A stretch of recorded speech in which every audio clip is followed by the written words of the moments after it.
தாயின் தகாத காதல். காதலன் தலையை சுத்தியால் சிதைத்த மகன். காதலுக்கும் காமத்துக்கும் மான இடைவெளி மிகவும் குறைவு. சற்றே பிசகினாலும் இரண்டிலும் வாழ்க்கை தலைகீழாக மாறிவிடும் அபாயம் உண்டு. நடுத்தர வயது மோகத்தில் கொஞ்சம் தவறினாலும் விபரீதத்தை தவிர்க்க முடியாது. தங்களை மட்டுமின்றி தங்களை சார்ந்தவர்களின் வாழ்க்கையும் நடுத்தர வயது மோகம் நாசமாகிவிடும் என்பதற்கு தினமும் ஆதாரங்களை பார்க்க முடியும். நடுத்தர வயது மோகத்தின் விளைவுகளை நாளிதழ்களில் காண முடியும். சத்தியமங்கலம் பகுதியைச் சேர்ந்த முத்துக்கனியின் வாழ்க்கையும் ஒரு பாடமாகும்.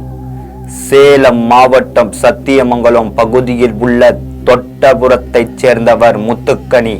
25 வயதில் உள்ள தனது மகன் நாகமல்லுவுக்கு திருமணம் செய்து வைக்கும் பருவத்தில் தன்னை விட 3 வயது குறைந்த அதே பகுதியைச் சேர்ந்த குமார் என்பவருடன் தானே தகாத உறவில் இருந்திருக்கிறார். நடுத்தர வயதில் ஏற்படும் பெரும்பாலானவர்களுக்கு வந்து செல்லும் பாலின ஈர்ப்பை காதலாக கருதி இருக்கிறார்.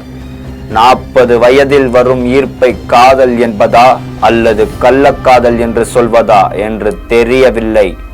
பாலியல் நிபுணர்கள் மற்றும் மனவியல் நிபுணர்களுக்கே இதில் தெளிவு இல்லை. காரணம், அவர்களால் இன்னும் தெளிவாக தீர்மானிக்க முடியவில்லை. திருமண வயதில் இந்த மகன் நாகமல்லுக்கு குறித்தே அல்லது குடும்பம் குறித்த சிந்தனையோ இல்லாமல் குமாருடன் மோகத்தில் மூழ்கி இருக்கிறார். நாளையும் பொழுதையும் அவரிடம் போக்கி இருக்கிறார். ஆனால் இது யாருக்கும் தெரியாது என்று அப்பாவியாக நினைத்து கொண்டிருந்தார் முத்துக்கனி. ஆனால் ஊரே அறிந்து அவர்களின் முதுகுக்கு பின்னால் முத்துக்கனி குமார் குறித்து பேசிக் கொண்டிருந்ததை அவர் தான் தெரிந்து கொள்ளவில்லை. ஒரு கட்டத்தில் மகன் நாகமல்லு காதுக்கும் இது வந்து சேர்ந்தது. மகன் தயங்கி தாயிடம் இது குறித்து பேசினான். எவ்வளவோ எடுத்து சொல்லியும் இது உண்மையில்லை என்றே சொல்லி திசை திருப்பினார். காதால் மட்டும் கேட்டு வந்த தாய் விவகாரத்தை தானே ஒரு முறை கண்ணால் காண நேரிட்டது. மகன் கண்டித்தும் பயனில்லை, இதனால் தண்டித்தே தீர வேண்டும் என்ற மகன் நாகமல்லு தீர்மானித்தார். அப்போதுதான் ஒரு நாள் தோட்டத்தில் தனது தாய் அவரது ஆண் நண்பருடன் மெய் மறந்து பேசிக் கொண்டிருந்தார்.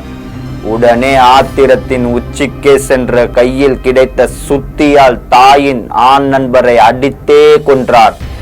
மன்னித்து விடு என்று குமார் அரைகுறை உயிருடன் கதறியும் தாய் எவ்வளவோ தடுத்தும் ஆத்திரம் தளாமல் சுத்தியால் அடித்தே கொன்றிருக்கிறார். அது மட்டுமின்றி குமாரின் பிணத்தை தூக்கி கொண்டு போய் காட்டுப்பகுதியில் வீசிவிட்டு திரும்பியுள்ளனர். 2 வாரம் கழித்துத்தான் போலீசுக்கு விஷயம் சென்றது. அதற்குள் அடையாளம் தெரியாத அளவுக்கு அழுகி சிதைந்து போன உடலை கைப்பற்றி பிரேத பரிசோதனைக்கு அனுப்பி வைத்துவிட்டு துப்பு துளக்கத் தொடங்கினார். கொலையாளியை பிடிக்க பெரிய மெனக்கிட வேண்டிய அவசியமே ஏற்படவில்லை. முத்துக்கனியிடம் விசாரித்த போது தான் தோட்டத்தில் ஆண் நண்பர் குமாருடன் பேசிக் கொண்டிருந்த போது தன் மகன் சுத்தியால் அடித்து கொடூரமாக அவரை கொன்றதை கக்கினார். பின்னர் தன் மகன் நாகமல்லு மற்றும் மாதேவன் என்ற உறவினர் ஆகிய 3 சேர்ந்து உடலை வனப்பகுதியில் வீசியதாகவும் தெரிவித்துள்ளார். ஆண் நண்பரை கொடூர மரணத்துக்கும் உதிரும் கொடுத்து பெற்ற தாய்ப்பால் கொடுத்து வளர்த்த தன் மகனை சிறைக்கு கொடுத்து விட்டு தற்போது நடைப்பிணமாக வாழ்ந்து கொண்டிருக்கிறார். ஊரும் இல்லை, உறவுகளும் வெறுத்து ஒதுக்கி விலக்கிவிட்டன. தனிமையின் வாதை தாங்காமல் நாட்களை வெறுமையடையும் கழித்து கொண்டிருக்கிறார். முத்துக்கனி சபலத்துக்கும் சஞ்சலத்துக்கும் ஆளாகாமல் வாழ்க்கையை வாழ்வதாகவே நிம்மதிக்கான வழி. ஜெம் தொலைக்காட்சிக்காக செய்தியாளர் ராஷின், ஒளிப்பதிவாளர் சந்துரு.